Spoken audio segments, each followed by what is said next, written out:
Bonjour à tous et bienvenue dans cette nouvelle vidéo où on va parler de comment faire pour rester focus lorsqu'on a un TDAH. Donc j'ai vraiment envie de vous donner de la valeur ici sur cette chaîne. C'est pour ça que je me suis posée et je me suis dit qu'est-ce que j'ai mis en place dans ma vie, dans mon quotidien, qu'est-ce que j'ai mis, les process que j'ai implémentés qui me permettent d'avoir plus de concentration, plus de focus et d'atteindre mes objectifs. Donc bien sûr, ces techniques-là, ça fonctionne pour moi, mais comme on est tous différents, je vous invite à les tester pour vous-même et puis d'ailleurs à partager en commentaire quelles sont vos astuces à vous pour rester focus au quotidien. Donc la première des choses que j'ai envie de partager avec vous, c'est de ne pas rester seul, donc s'entourer de personnes, avoir une team vraiment dédiée à ça, donc suivre une psychothérapie avec votre psychologue, avoir un psychiatre qui s'occupe de toute la partie médication, prévenir vos amis, la famille, les gens de confiance autour de vous, les sensibiliser aussi, les éduquer un petit peu sur qu'est-ce que c'est le TDAH, comment il peut vous aider au quotidien quand vous êtes un peu trop distrait. Ensuite, je me suis dit d'avoir un groupe de parole avec d'autres personnes aussi qui vivent la même chose que vous, TDAH. Et d'ailleurs, quand j'ai noté ça, je me suis dit d'avoir simplement un groupe WhatsApp. Donc moi, c'est ce que j'ai avec pas forcément des personnes TDAH, mais des personnes vraiment inspirantes, motivantes, avec qui on partage nos objectifs et on se suit.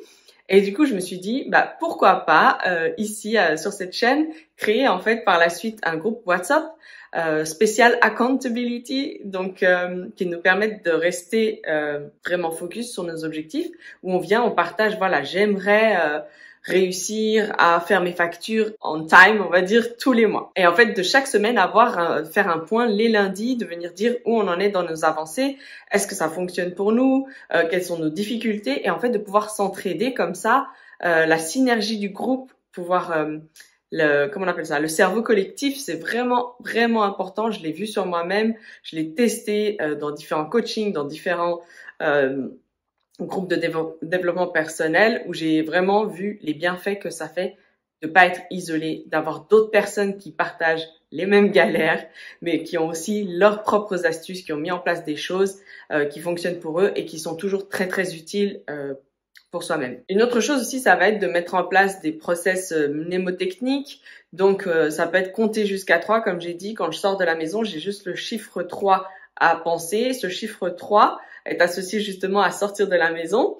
3, et ensuite, je décortique. Ah oui, c'est quoi le 3? Ah oui, c'est avoir mon téléphone, mon portefeuille et mes clés. Donc ça m'aide vraiment beaucoup. Mais je vous invite vraiment à utiliser votre créativité et dans chaque situation, d'associer quelque chose, un objet, un mot, quelque chose qui vous fait penser à ne pas oublier de. Ensuite, vu que la motivation nous fait très souvent défaut lorsqu'on a un TDAH, je mets un peu de challenge et très souvent, je vais mettre un timer.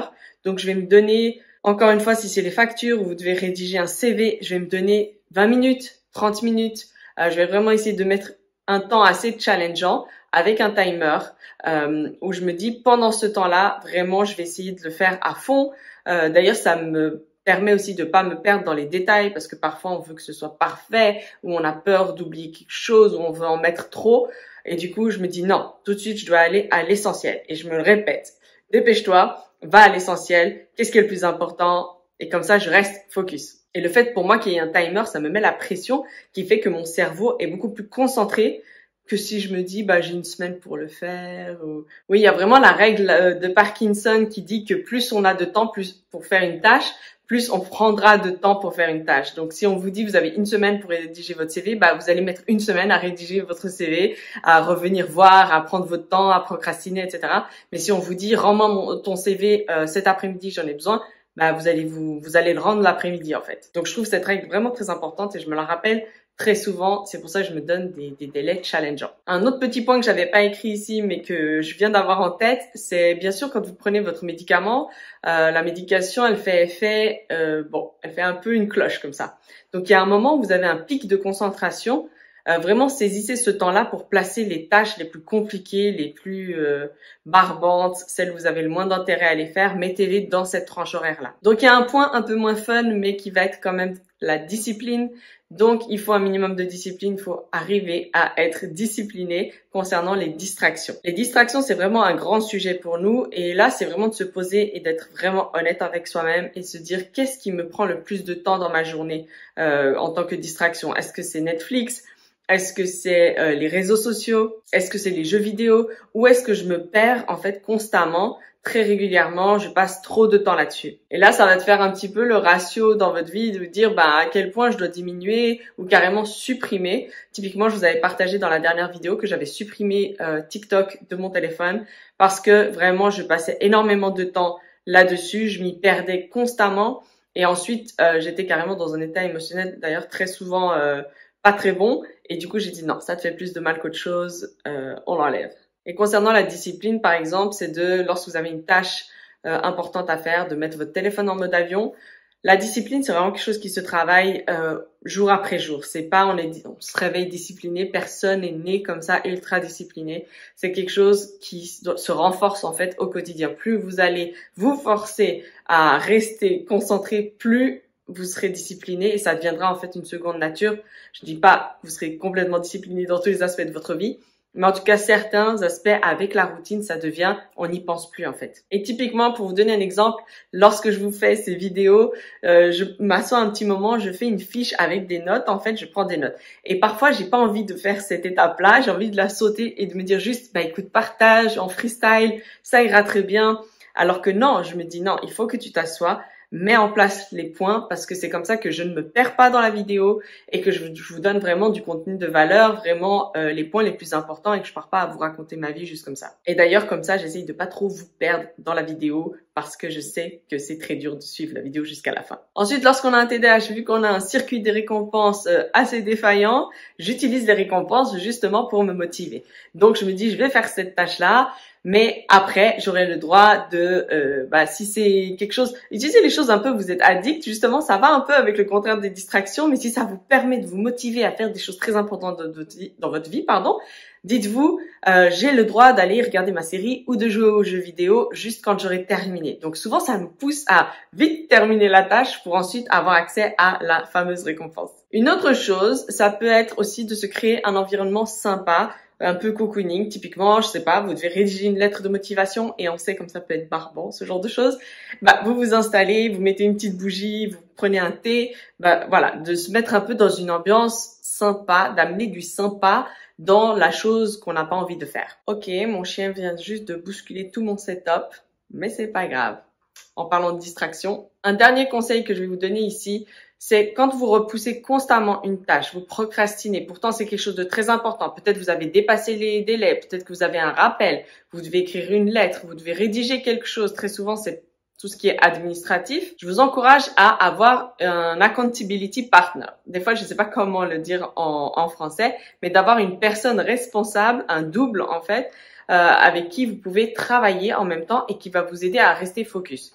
Donc, je m'explique. Par exemple, il faut vraiment que ce soit une personne de confiance, une personne assez sérieuse. Ne prenez pas votre bestie avec qui vous faites les 400 coups. Prenez quelqu'un vraiment qui saura vous dire non, qui saura vous remettre focus, qui saura vous dire les choses aussi. Et par exemple, donnez-vous rendez-vous dans une bibliothèque, dans un endroit calme, tranquille. Vous prenez vos papiers, vous prenez les choses que vous devez faire. Vous dites à cette personne, s'il te plaît, reste à côté de moi. Peut-être qu'elle aussi, elle peut lire, elle peut faire aussi ces choses. Le but, c'est d'être ensemble dans une dynamique. On fait les choses ensemble. Je suis pas tout seul.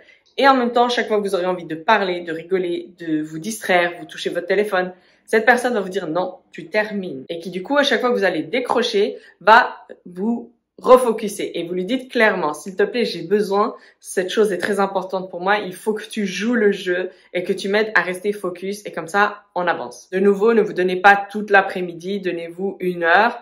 Et ensuite, pour réutiliser les récompenses, dites-vous que vous allez déjeuner ensemble, ou vous allez au ciné, bref, faites quelque chose qui vous plaît et vous vous dites, ok, on fait ça ensemble et après, on va s'amuser. Donc voilà, pour terminer, vraiment, n'ayez pas honte de demander de l'aide. Je sais qu'on a trop souvent honte de notre TDAH. La société ne nous aide pas, l'environnement, les conditions actuelles de vie ne nous aident pas à rester concentrés. Mais acceptons cette particularité, on est comme ça. On a un TDAH, ça va pas partir du jour au lendemain.